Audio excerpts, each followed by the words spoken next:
Dieu est fidèle, lui qui vous a appelé à la communion de son Fils, Jésus-Christ, notre Seigneur. 1 Corinthiens chapitre 1, le verset 9.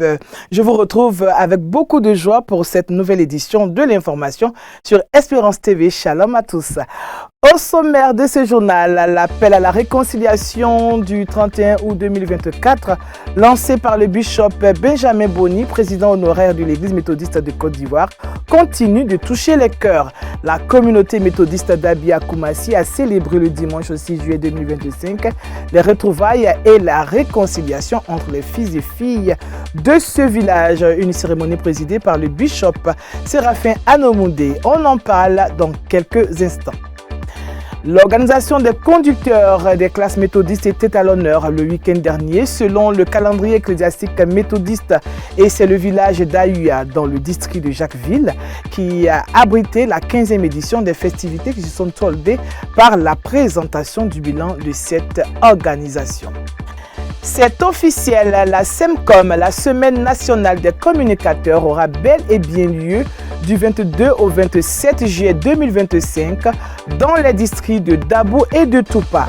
L'annonce a été faite au cours du culte de mobilisation qui a eu lieu ce dimanche à l'église Bethesda de Dabo.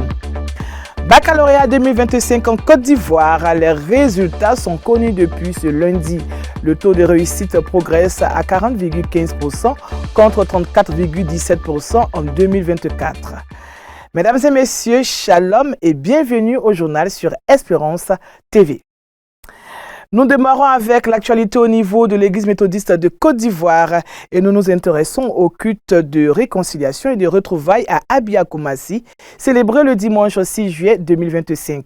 Une cérémonie qui s'inscrit dans le cadre de l'appel à la réconciliation lancé le 31 août 2024 par le bishop Dr Benjamin Boni, président honoraire de l'Église méthodiste de Côte d'Ivoire pour l'unité de l'Église méthodiste de Côte d'Ivoire. C'était en présence du bishop Séraphin Anomoudé, le reportage de Raphaël Dampé.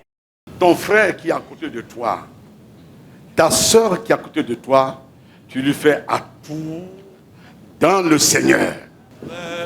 Vraiment, il est beau d'être à jamais unis.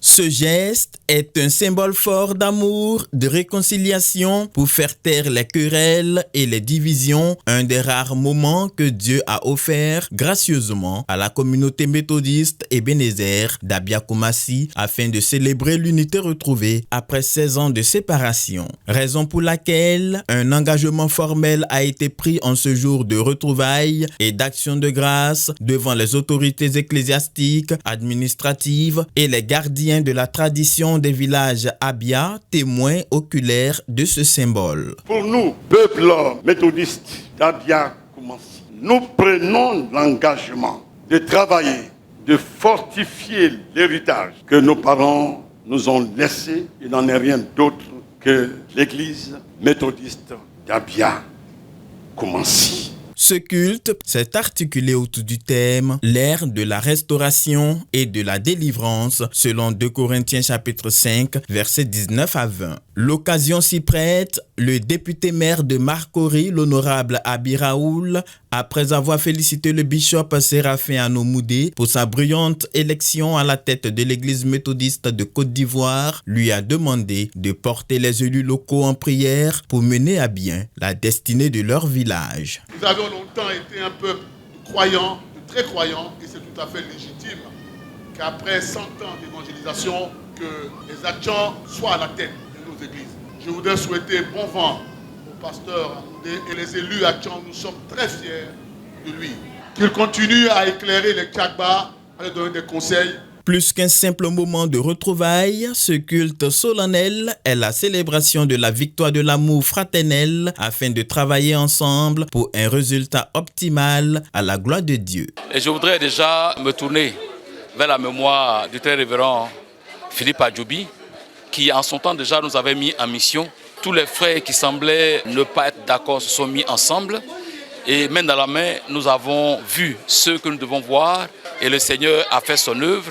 et nous nous sommes retrouvés aujourd'hui pour célébrer le Seigneur ensemble. Au nom de la conférence de l'Église, le bishop Moudé, dans sa prise de parole, a remercié l'ensemble des fidèles pour ce pas franchi, non sans les inviter à maintenir ce élan d'amour et de solidarité pour le bien de la communauté. Bien-aimés dans le Seigneur, nous sommes appelés à être un seul corps, unis dans l'esprit, marchant ensemble dans la paix, dans l'unité, mais surtout dans la vérité. Oui, il y a eu des incompréhensions, des éloignements, des chocs, des séparations.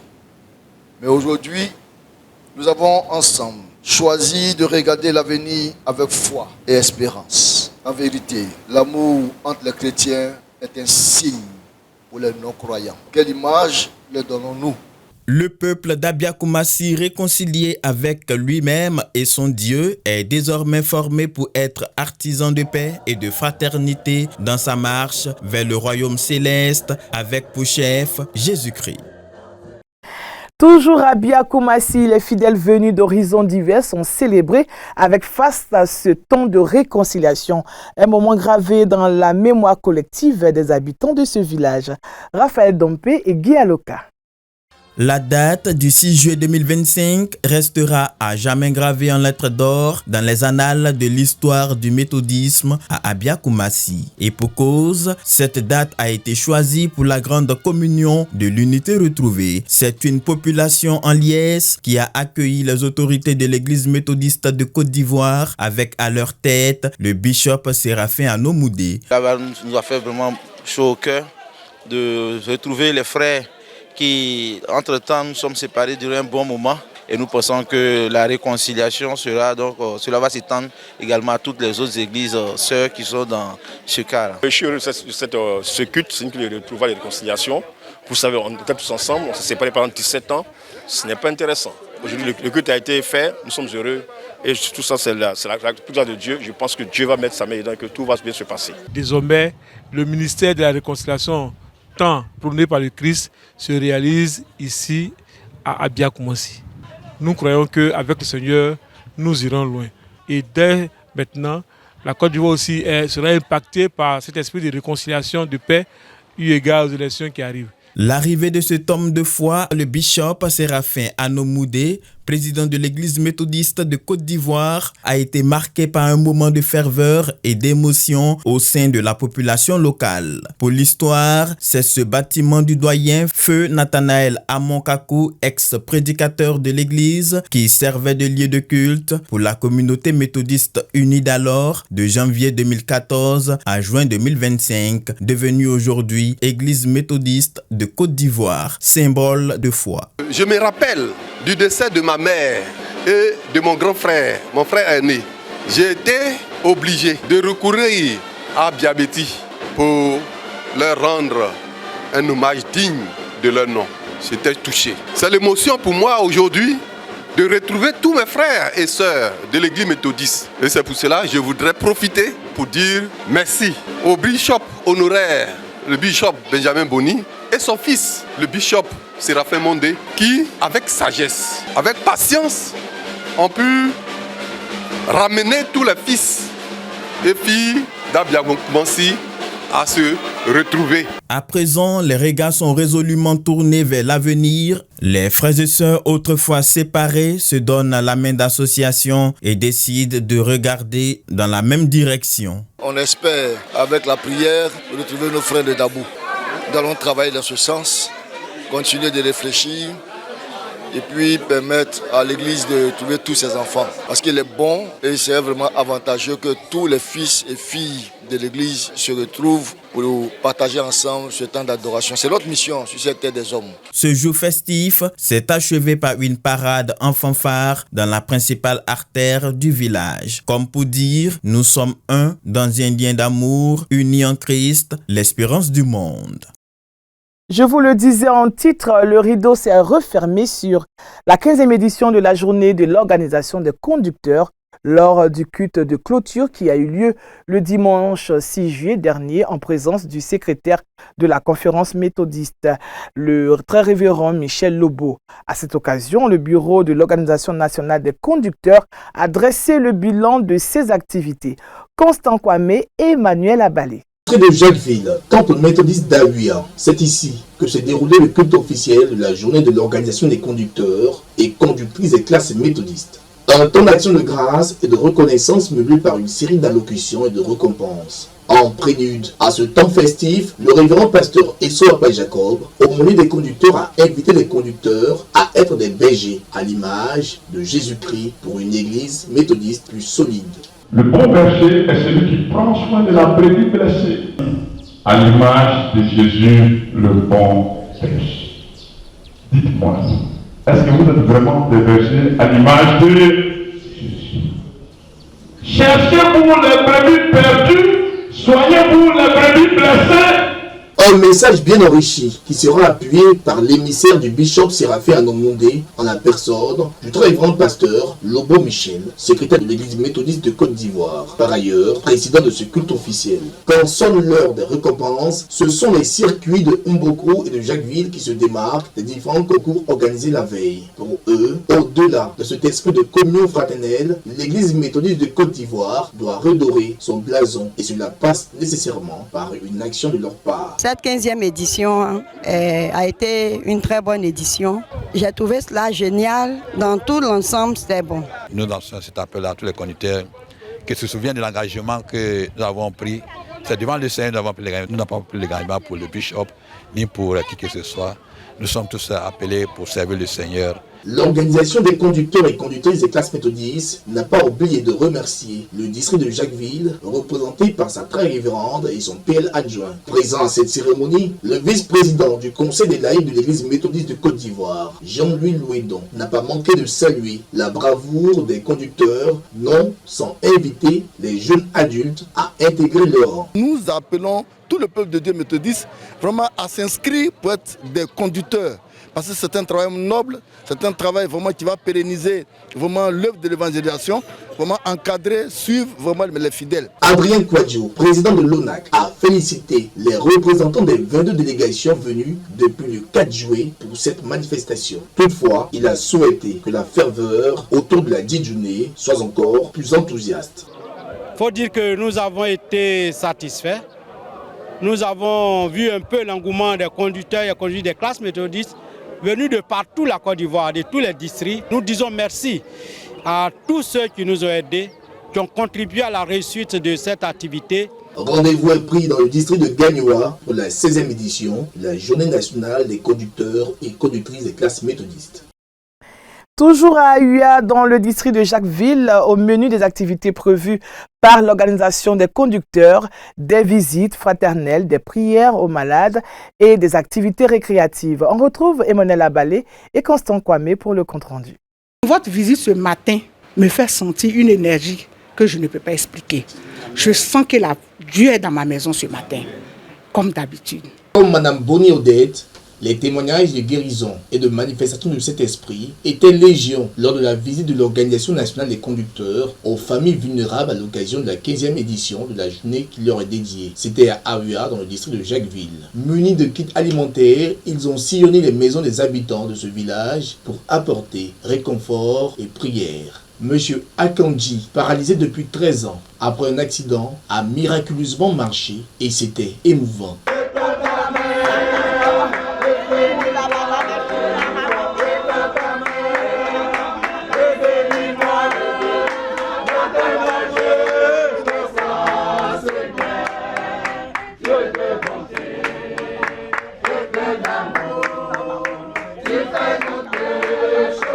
On allait dans une autre cour où on a rencontré en même temps les deux mamans qui étaient malades. Donc on a prié et on leur a fait le don. En tout cas, les deux mamans étaient vraiment très en joie. Et ils remercient Dieu de les avoir visités parce que c'est une surprise. L'après-midi de cet agenda spirituel a été consacré au concours des études bibliques et des concours culinaires, réservés pour cette édition exclusivement aux 3 circuits de Jacquesville, à savoir Avagou, Jacquesville et Mboko. La résultante de cette journée a renforcé la foi des membres, également des autorités ecclésiastiques en présence. Une activité phare au cours de nos journées, c'est la visite aux malades. Ça fait partie des prérogatives du conducteur. Le conducteur il est chargé de visiter ses membres, de s'occuper de leur état physique, spirituel et mental. À ce titre, nous sommes au quotidien avec eux, nous prions pour eux. Le monde, quand je dis le monde, les enfants de Dieu dans le monde ont besoin de leur Créateur, ont besoin de Dieu, pour dire ne serait-ce qu'un seul mot, parce qu'il y a la souffrance dans les familles, il y a des difficultés dans les familles. L'arrivée dans la soirée du vice-président du Conseil national des laïcs a réjoui le cœur de ces délégations qui ont témoigné de leur reconnaissance à la hiérarchie de l'Église. À cette même date du 6 juillet se tenait dans le district d'Agboville l'apothéose de la Semaine nationale méthodiste de l'environnement. Semaine au cours de laquelle le département de l'environnement a mené une série d'activités qui s'est soldée par un culte au temple La Nouvelle Jérusalem d'Agboville. Le reportage de Jérémy Bonny. Entamée depuis le 30 juin 2025 dans le district d'Agboville, la Semaine nationale méthodiste de l'environnement a refermé ses portes le dimanche 6 juillet au cours du culte au temple Nouvelle Jérusalem d'Agboville. Marquée par des campagnes de sensibilisation et de préservation de l'environnement, cette activité revêt, selon le département méthodiste de l'environnement, un caractère particulier pour l'Église méthodiste de Côte d'Ivoire. Vous venez louer celui qui a créé l'arbre et vous détruisez ce qu'il a créé. Est-ce que c'est normal? Si on aime Jésus, on doit aimer les serpents, on doit aimer les salamandres, on doit aimer les souris. Dans la vie, là, vous ne pouvez pas être seul. Il faut être avec les animaux, il faut être avec les arbres, il faut sympathiser avec toutes les autres créatures de Dieu pour que la vie soit belle.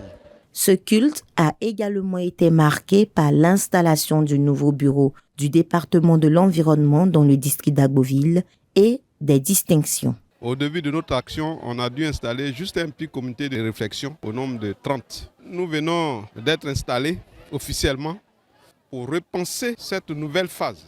Nous sommes très heureux. Nous remercions d'abord le département de l'environnement.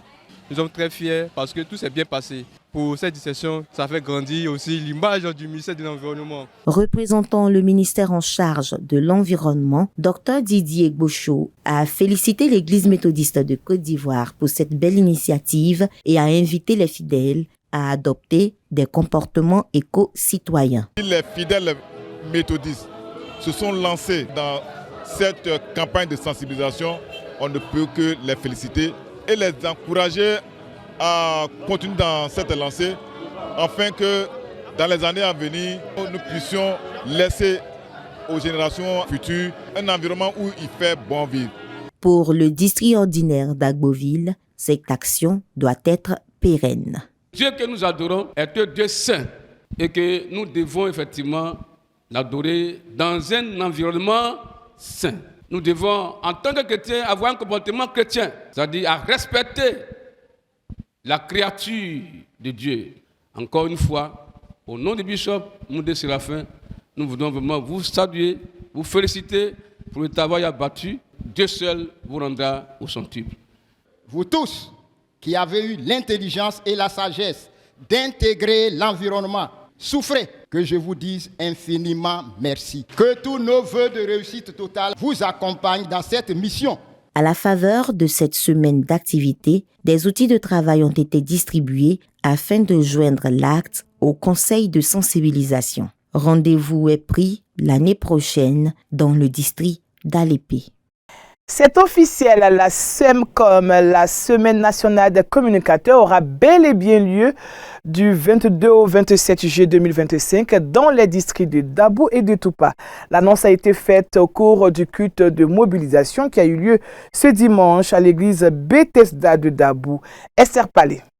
C'est au temple Bethesda de Dabou que les communicateurs se sont donné rendez-vous le dimanche 6 juillet 2025 pour le lancement officiel de la SEMCOM, la Semaine nationale de la communication de l'Église méthodiste de Côte d'Ivoire. C'était en présence des premières autorités des districts de Dabou et Toupa, districts hôtes, dont le très révérend pasteur Isaac Akanobu, surintendant du district de Dabou. Conduite par Madame Dominique Talmas Taïro, directrice générale de la communication, la délégation des communicateurs était composée des représentants de tous les démembrements de la communication, à savoir la télévision méthodiste Espérance TV, le journal méthodiste Écho de l'Espérance, la radio méthodiste La Voix de l'Espérance, la direction des technologies de l'information et communication d'éthique et le COCOM, le comité de communication. Il s'agissait pour la première responsable de montrer l'importance de cet événement pour l'Église. Depuis le mois de septembre 2024, les équipes sont à pied d'œuvre. Et il y a beaucoup de choses qui ont été préparées, concoctées pour cette semaine de la communication. Nous sommes venus vous dire qu'elle aura effectivement lieu. Nous sommes venus vous rassurer que nous n'allons pas faire cette semaine sans vous. Ce ne sera pas une affaire des communicateurs seulement. Nous voulons que vous soyez là avec nous, pour que nous puissions être ensemble, pour nous former, pour nous réjouir et pour célébrer le Seigneur.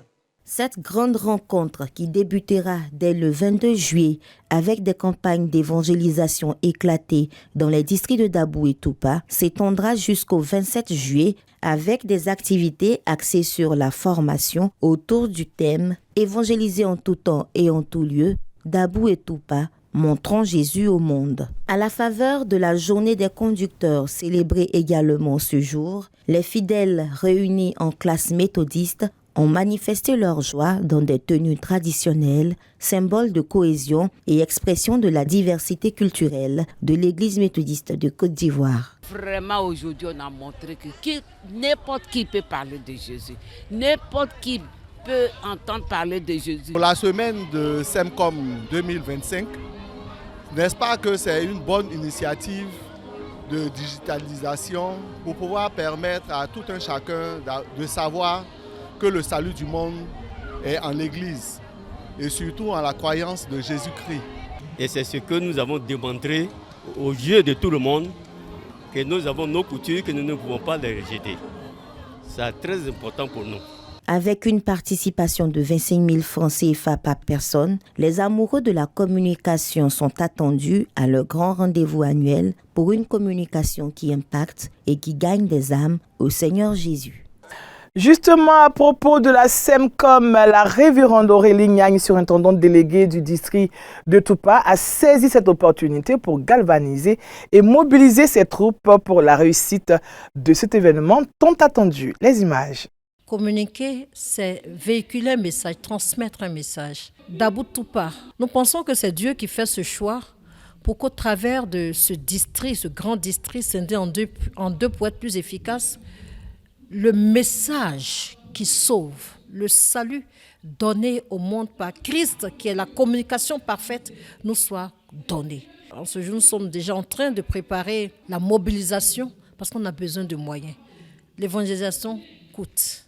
L'évangélisation au travers des médias, ça coûte. Il faut avoir de l'argent. Nous prions que les cœurs soient touchés et que les uns et les autres donnent de leur mieux, ce qu'ils ont de meilleur, pour qu'on puisse mobiliser ce qui est nécessaire.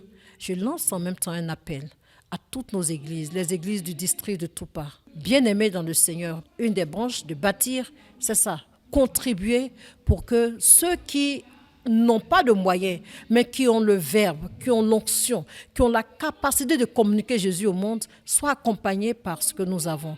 Et nous, à qui Dieu aussi a fait la grâce de pouvoir évangéliser, levons-nous ensemble et montrons Jésus au monde. Parce que c'est par lui que le monde peut être sauvé, c'est par lui que notre nation peut être sauvée, c'est par lui que notre Église peut être solide pour être le reflet de la gloire de Dieu. Que Dieu nous bénisse tous. Et que Dieu bénisse notre télé avec tous ses compartiments. Et en même temps, je lance un appel. Suivons la télé pour avoir les informations de pointe à temps opportuns. Et contribuons. Contribuons. Et puis, je crois que le Christ qui lui-même a été le premier communicateur nous donnera cette capacité de parler au monde, de révéler Christ au monde, car nous sommes le reflet de sa gloire. Et tenons nos lampes allumé. La SEMCOM 2025 à Dabou et Toupa, c'est l'effervescence dans le Léboutou, à l'image du village de Ngati qui se prépare activement pour accueillir les communicateurs de l'Église à la faveur de cet événement annuel de haute portée. Nous avons rencontré son chef de village qui s'est exprimé à notre micro. Cette nouvelle qui nous a été communiqué, tous les Léboutou attendaient ce moment impatiemment. Voici que grâce à Dieu, le moment est venu. Tous les Léboutou, sans oublier le village d'Ingati, est fier et beaucoup satisfait de recevoir la semaine de la communication à Dabou. C'est une joie, ce n'est pas donné à tous les districts, mais les districts de Toupa et de Dabou ont bénéficié. Pourquoi ne pas être content? Nous sommes contents, c'est un moment qu'on n'attendait pas. Et puis ça est arrivé, ça c'est la volonté de Dieu. Nous sommes effectivement d'accord, tout le monde sera satisfait. Tous ceux qui seront à Dabou iront avec la joie, ils vont bien parler de Dabou. Je lance un appel à tous les Léboutou, les jeunes, les vieillards, tous ceux qui aiment les Léboutou, plus précisément Dabou, que tous ceux-là viennent à Dabou pour voir la merveille du méthodisme. Ils n'ont qu'à venir voir la merveille du méthodisme à Dabou. Ils n'ont qu'à venir, ils vont communiquer avec les communicateurs, ils vont voir le travail du méthodiste. Semcom 2025 à Dabou et Toupa, viens et voir. Semcom 2025 à Dabou et Toupa, c'est gâté! Parlons louange à présent et je vous emmène à Ferry. Le dimanche 6 juillet dernier, le très révérend pasteur Roland Nguesson, surintendant du district d'Adzopé, a procédé à la dédicace des aubes violettes de la chorale liturgique de l'église Bethel d'Aféry. Une cérémonie riche en couleurs qui vient renforcer la foi et l'engagement des louangeurs de cette communauté. On regarde. La chorale liturgique Bethel d'Aféry a désormais ses aubes de couleur violette pour servir à l'adoration du Dieu Tout-Puissant, particulièrement dans le district d'Adzopé. Ce sont au total 57 aubes violettes, 5 aubes pour le maître de chœur principal et ses adjoints qui ont été acquises par le conseil de l'église locale pour conférer à sa chorale la dignité du ministère de la louange dans l'église méthodiste. La chorale Bethel évolue. Nous avons les aubes pourpres, bleues. Nous venons d'avoir la pourpre violette. Il faut dire que nous travaillerons pour avoir la blanche, si Dieu permet. Prions que le Seigneur nous vienne en aide pour que notre mission dans l'Église soit vraiment effective. Dieu merci pour les ports des aubes violettes, pour cette chorale qui chante les merveilles de Dieu. Très beau. Nous rendons gloire à Dieu. J'ai dit merci à notre Seigneur pour toutes les grâces dans la louange qu'il permet à tout et chacun.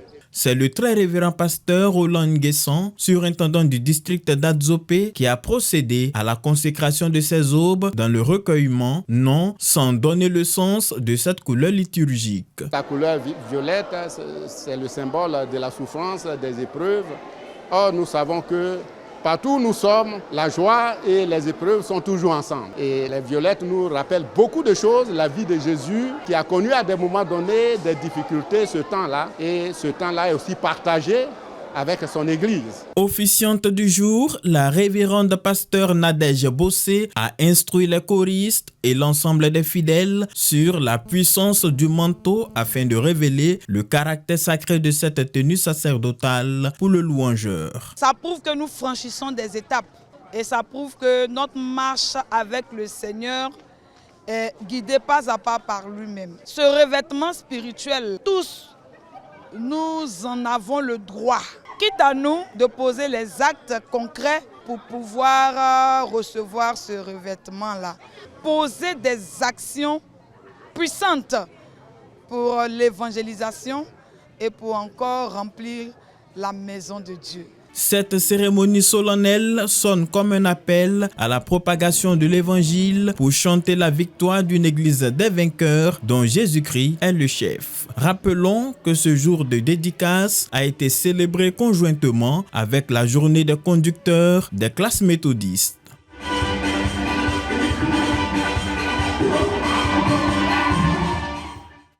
Baccalauréat 2025 en Côte d'Ivoire, les résultats sont connus depuis ce lundi.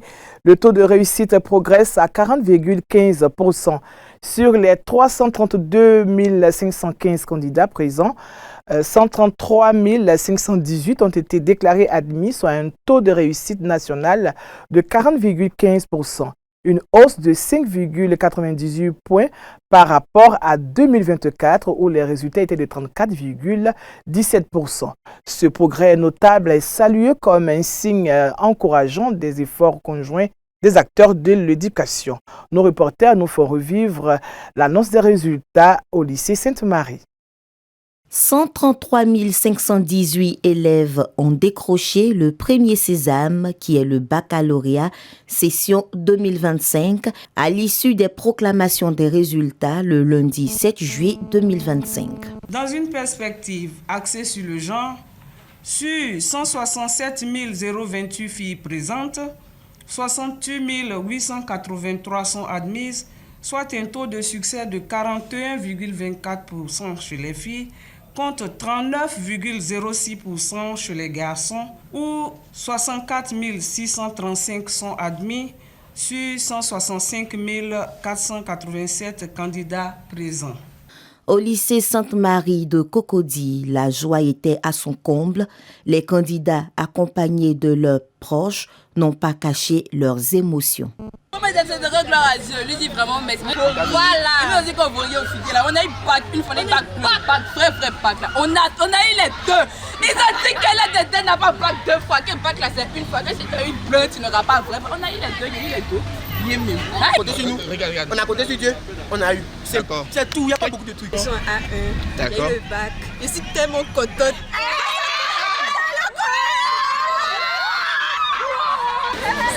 C'était dur. J'ai beaucoup aimé cette expérience, une expérience vraiment. Dans la foule, on observe également des candidats malheureux.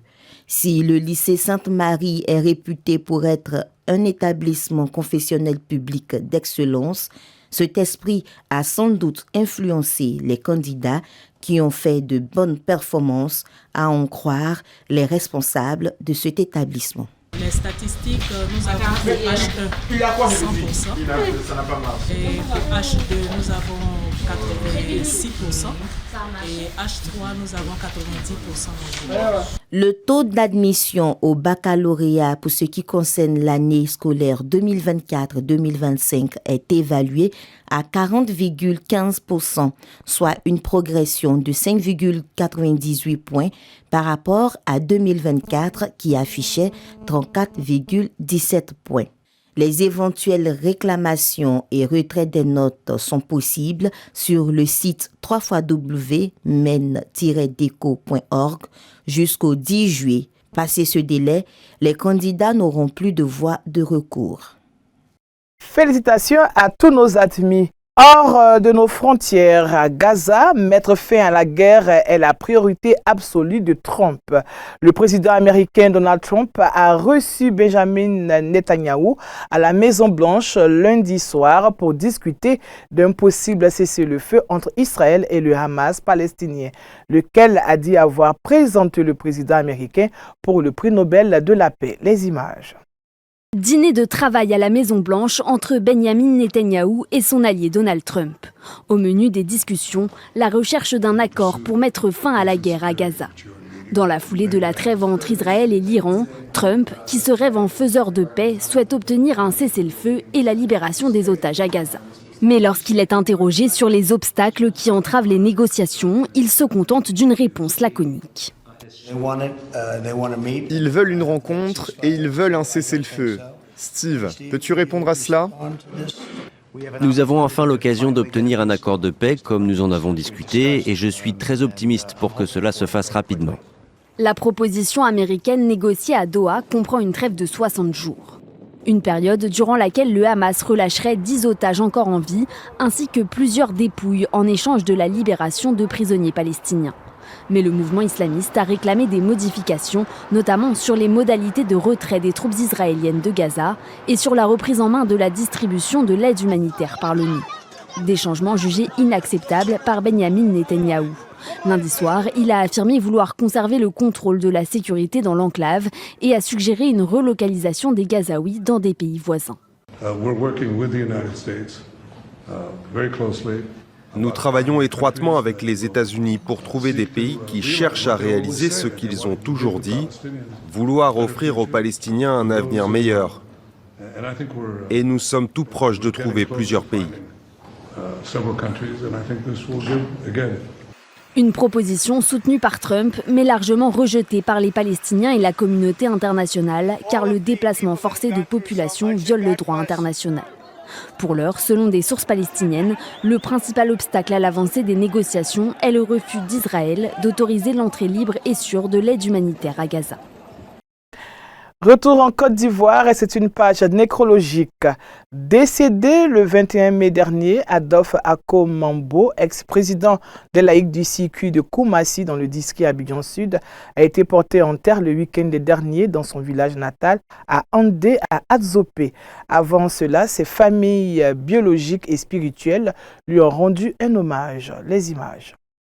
Ako Mambo Adolphe, dit chéri d'amour, n'est plus de ce monde des vivants. Le prédicateur a été arraché à l'affection des siens le 21 mai 2025 dans sa 62e année. Ex-président des laïcs du temple Béthanie de Koumassi Prodomo et du circuit de Koumassi, sa famille nucléaire, ses collègues et l'église tout entière lui ont rendu un hommage mérité le 22 juin 2025. C'est quelqu'un qui nous a appris à aimer le Seigneur. Je retiens de lui quelqu'un qui a semé la vie partout où il est passé, depuis San Pedro jusqu'à Abidjan. Il a semé la vie vraiment dans la jeunesse que nous sommes. Aujourd'hui, il a fait vraiment dans son parcours des pasteurs, des prédicateurs, des PL, des responsables laïcs à tous les niveaux. Adolphe avait cette faculté-là de pouvoir régler les problèmes ou gérer sa colère vraiment en gentleman.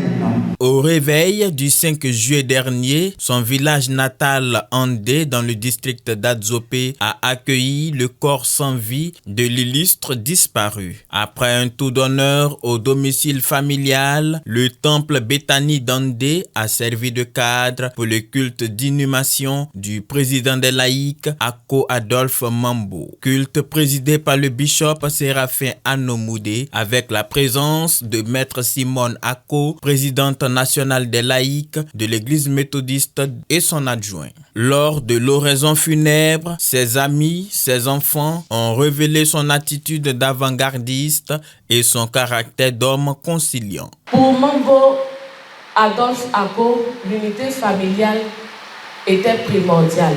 Dans le murmure de ses conseils, dans la fermeté souple de ses enseignements, dans la tendresse de ses bénédictions, il incarnait les plus hautes vertus humaines et spirituelles. Adolphe, ce que je retiens de lui, l'humilité, la simplicité, homme de foi et l'équité à Fayem, c'est-à-dire ça fait rien, on n'a qu'à laisser tomber. Et Adolphe n'a pas écrasé une mouche dans le village. Dans son homélie funéraire, le révérend Gabriel Wosouman, pasteur principal du circuit de Koumassi, a invité l'assistance à retenir la souveraineté de l'Éternel, selon le livre d'Apocalypse chapitre 12. Apportant sa compassion au nom de toute l'église méthodiste de Côte d'Ivoire, le bishop Séraphin Anomoudé a trouvé les mots justes pour marquer son soutien à la famille éplorée, tout en demandant de garder la foi. Frères et sœurs dans le Seigneur, prenez courage. Lorsque nous pensons à notre frère Mambo, un monsieur calme, très affable, il a encadré beaucoup de personnes, beaucoup de jeunes. Il a encadré spirituellement, même intellectuellement. Soyez forts. Que le Seigneur vous donne la force de continuer avec espérance et que sa paix, qui surpasse toute intelligence, garde vos cœurs et vos pensées. Né en 1963, le formateur des couples, le patriarche Adolphe Mambo, ex-professeur de français et inspecteur général de l'éducation nationale au lycée municipal 1 de Koumassi, a définitivement rangé sa plume et son micro, laissant derrière lui sa chérie d'amour, Valentine Ako, et 5 enfants pour se reposer au cimetière d'Andé. Bien que mort, sa vie, son parcours laisse une trace indélébile à ses contemporains. Ainsi s'achève cette édition de votre journal sur Espérance TV. Merci de votre aimable attention. Restez toujours connectés, les programmes continuent sur Espérance TV. Que Dieu vous bénisse. À bientôt.